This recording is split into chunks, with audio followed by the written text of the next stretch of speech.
की जो रीडिंग हम लेंगे वो इफ्सियाँ 3 बाब और उसकी जो है 3 आयत से मैं पढ़ूंगी। यानी कि वो भेद मुझे मुकाशफा से मालूम हुआ, चनाचा मैंने पहले इसका मुख्तसर हाल लिखा, जिसे पढ़कर तुम मालूम कर सकते हो कि मैं मसीह का वो भेद किस कदर समझता हूँ जो और जमानों में बनी आदम को इस तरह मालूम ना हुआ था, जिस तरह उसके मुकद्दस रसूलों और नबियों पर रूह में अब जाहिर हो गया है। यानी ये कि मसीह यीशु में गैर कौमें खुशखबरी के वसीला से मेरास में शरीक और बदन में शामिल और वादा में दाखिल है, और खुदा के उस फजल की बख्शिश से जो उसकी कुदरत की तासीर से मुझ पर हुआ है, मैं इस खुशखबरी का खादम बना। मुझ पर जो सब मुकद्दसों में छोटे से छोटा हूँ, ये फजल हुआ कि मैं गैर कौमों के मसीह की बेक्यास दौलत की खुशखबरी दूं और सब पर ये बात रोशन करूं जो भेद अजल से सब चीजों के पैदा करने वाले खुदा में पोशीदा रहा है कि उसका क्या इंतजाम है, ताकि अब कलीसिया के वसीला से खुदा की तरह तरह की हिकमत उन हुकूमत वालों और इख्तियार वालों को जो आसमानी मकामों में है मालूम हो जाए, उस अजली इरादा के मुताबिक जो उसने हमारे खुदा यीशु मसीह में किया था, जिसमें हमको उस पर ईमान रखने के सबब से दिलेरी है और भरोसे के साथ रसाई है। बस मैं दरख्वास्त करता हूँ कि तुम मेरी उन मुसीबतों के सबब से जो तुम्हारी खातिर सहता हूँ हिम्मत ना हारो, क्योंकि वो तुम्हारे लिए इज्जत का बायस है। इस सबब से मैं उस बाप के आगे घुटने देखता हूँ जिससे आसमान और जमीन का हर एक खानदान नामज़द है कि वो अपने जलाल की दौलत के मुआफिक तुम्हें इनायत करे, तुम उस रूह से अपनी बातनी इंसानियत को बहुत ही जोर आवर हो जाओ। खुदा के पाक कलाम के पढ़े और सुने जाने पर खुदा की बरकत हो। आज का जो टॉपिक है वो है अनमेरिटेड, गॉड्स अनमेरिटेड फेवर, यानी जो खुदा का फजल है वो हर किसी पे जो है वो मेरिट नहीं है खुदा का फजल करने का, अनमेरिटेड है, वो हर खासो आम के लिए अवेलेबल है। और फजल का तूलो अर्ज अगर हमने देखना हो तो पूरी बाइबल जो है वो फजल के ऊपर मुनसर कर रही है। फजल एवरी किताब में हम जब रीडिंग्स लेते हैं तो वो फजल है।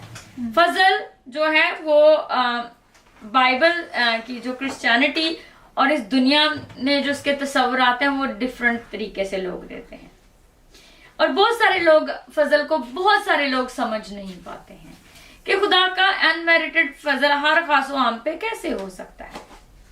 और खुदा की मोहब्बत जो है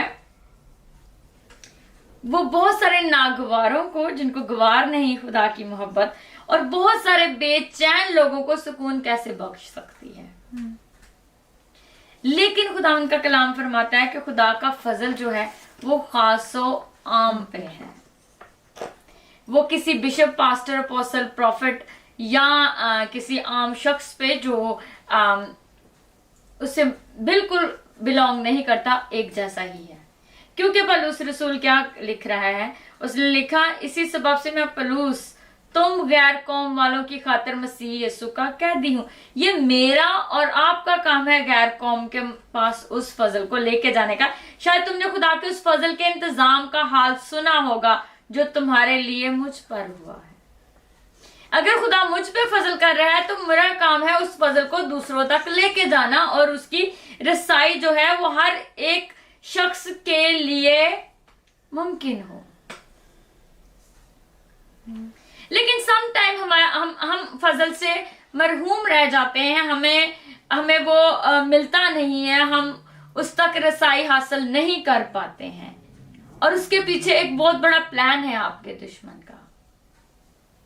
और जब हम स्टडी करते हैं तो हमें बहुत सारे एग्जाम्पल्स दी जाती हैं स्टडी में, बहुत सारी जो है वो मशकें दी जाती हैं, स्टोरीज दी जाती हैं जिन पे हमें वर्कआउट करके जो बेसिक चीज होती है उसमें से निकालनी होती है। हमें वीडियो क्लिप्स दिए जाते हैं। और मैं कुछ जब स्टडी कर रही थी फजल के बारे में तो मुझे एक किसी आम सी मूवी से एक वीडियो क्लिप उठा के दिखाया गया, और एक शख्स एक औरत से बात कर रहा है कि तू ऑलवेज दुआ करती थी, तू ऑलवेज चढ़ जाती थी, ऑलवेज खुदा के इतने नजदीक थी, और तुझे डिमेंशिया हो गया और तू सब भूल गई, और देखो मेरी तरफ मेरे पास सब कुछ है ना, मैं कभी बीमार हुआ हूं, मेरे पास दौलत की कसरत है, मैं सब कुछ कर सकता हूं, and I am absolutely fine.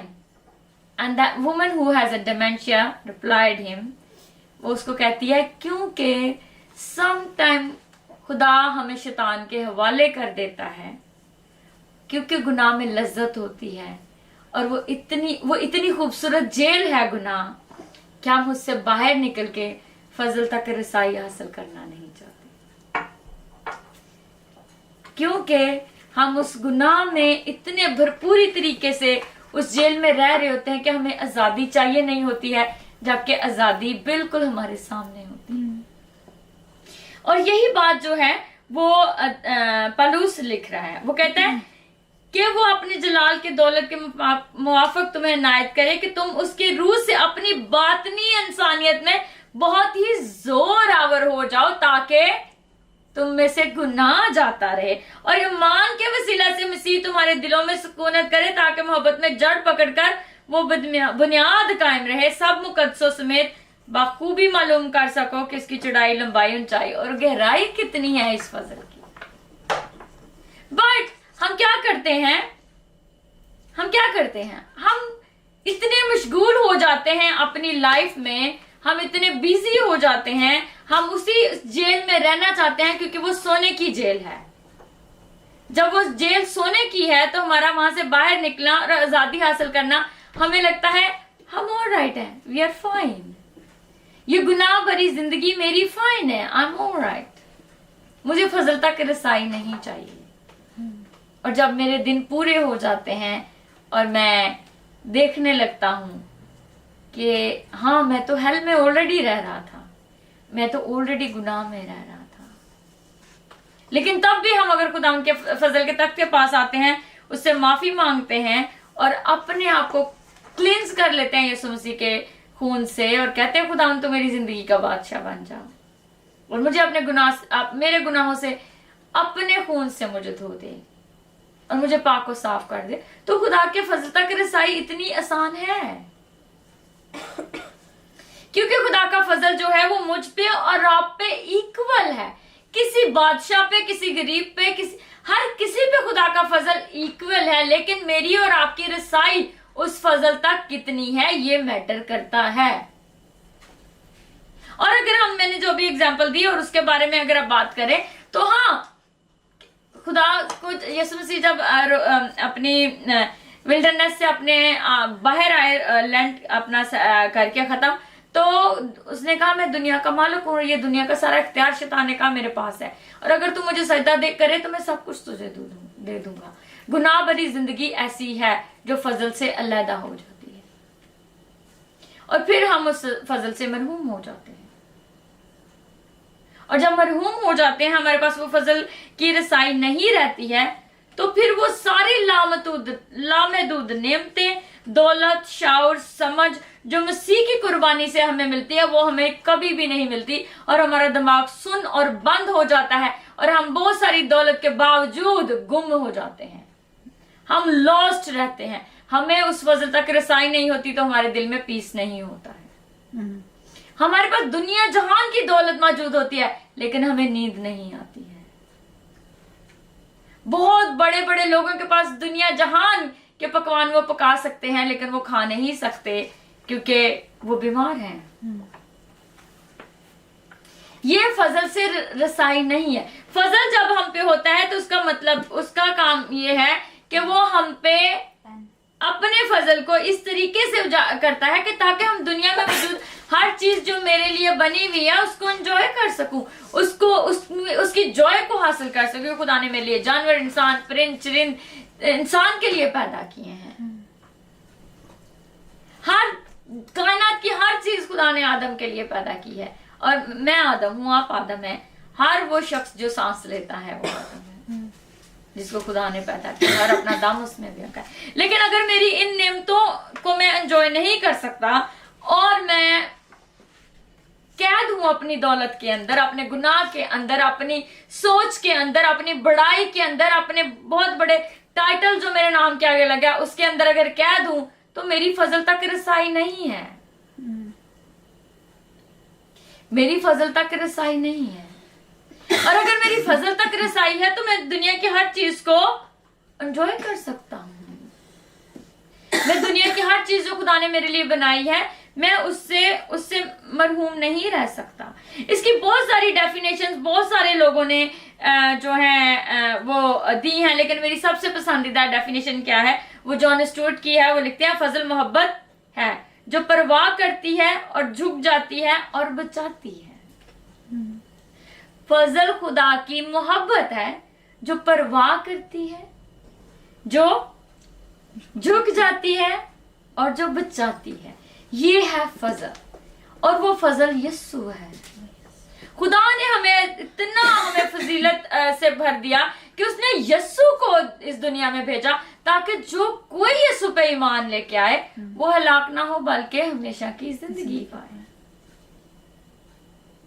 मुझे कुछ दिन पहले किसी ने लिखा कि मैं बहुत प्राउड गर्ल हूँ, मैं रूड हूँ, मैं ज्यादा लोगों से बात नहीं करती, मैंने उनको हंस के जवाब दिया कि शायद ऐसा ही है, मैं ऐसी हूँ।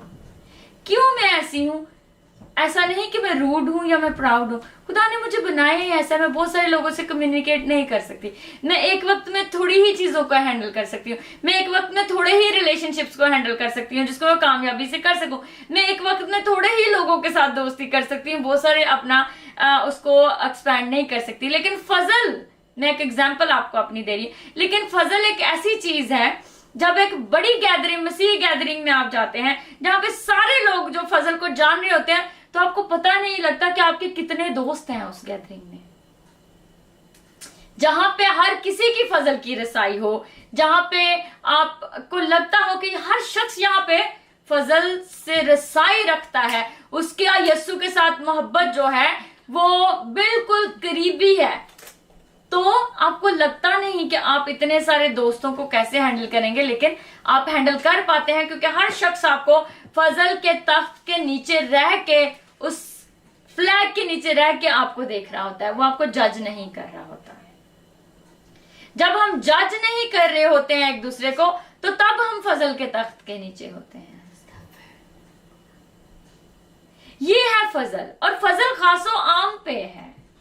जब हम पलूस की बात करते हैं तो पलूस जब गैर कौमों में कितने पलूस ने कितनी कलीसियाई बनाई, कितनी कलीसियाओं को वो लेटर लिखता है, उन कलीसियों को उसने जन्म दिया है। और जब हम 11 माल की किताब 11 बाब उसकी 26 आयत पढ़ते हैं, जब अंताकिया की कलीसिया बनी तो पहली दफा लोग मसीही कहलाए, तो ये वो सारे फजल का एक प्रोसेस है, और फजल एक प्रोसेस है।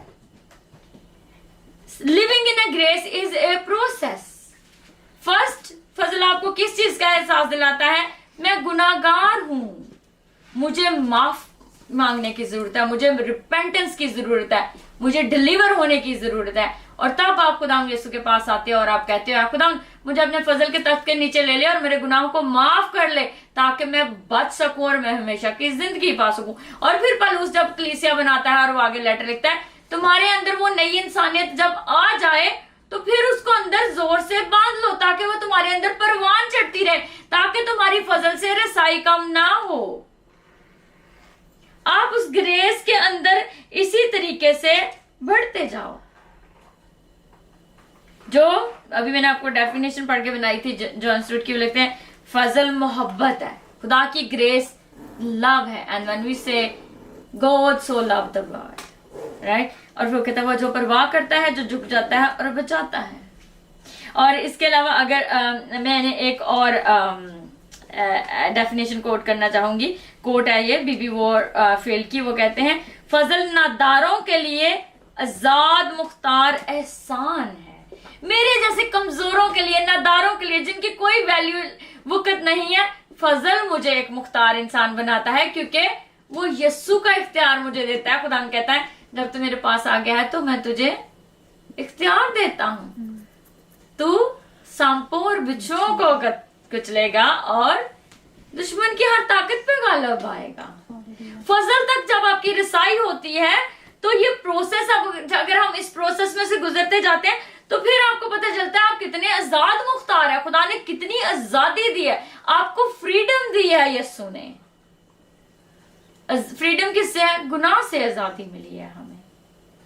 अगर हम गुनाह की गुलाम रहते तो क्या हम आजाद मुख्तार हो सकते थे? क्या हम उसके यीशु की पावर ऑफ अटर्नी को, यीशु मसीह की पावर ऑफ अटर्नी को इस्तेमाल कर सकते थे? फिर तो हम गुनाह के अंदर ही रहते और हम शैतान के बस में ही रहते अगर यीशु के फजल तक मेरी और आपकी रसाई ना हो पाती। और वो कैसे, क्यों कर मुमकिन हुई? क्योंकि खुदा ने दुनिया से इतनी मोहब्बत रखी कि उसने यीशु को बख्श दिया ताकि हम जिंदगी पाएं और कसरत से पाएं। और जितनों ने यीशु को कबूल किया उसने उसको उसके फरजंद बनने का हक बख्शा। ये फजल है। बट अनफॉर्चुनेटली जब हम फजल के तख्त के पास आते हैं तो हम उस वक्त तो गुनाहों से माफी मांग लेते हैं, लेकिन गुनाहों से किनारा करना नहीं चाहते। और जब गुनाहों से किनारा करना नहीं चाहते और बार बार माफी मांगते हैं और बार बार गुनाह करते हैं तो हमारी फजल के तख्त तक उतनी रसाई नहीं रहती है, क्योंकि हम पाकीज़गी को कायम नहीं रख पाते हैं। हम बार बार शैतान के चुंगल में फंस जाते हैं और हम खुद मुख्तार इंसान नहीं बन पाते हैं, क्योंकि हम पूरे तरीके से फजल तक रसाई नहीं रख रहे हैं। In the name of Christ.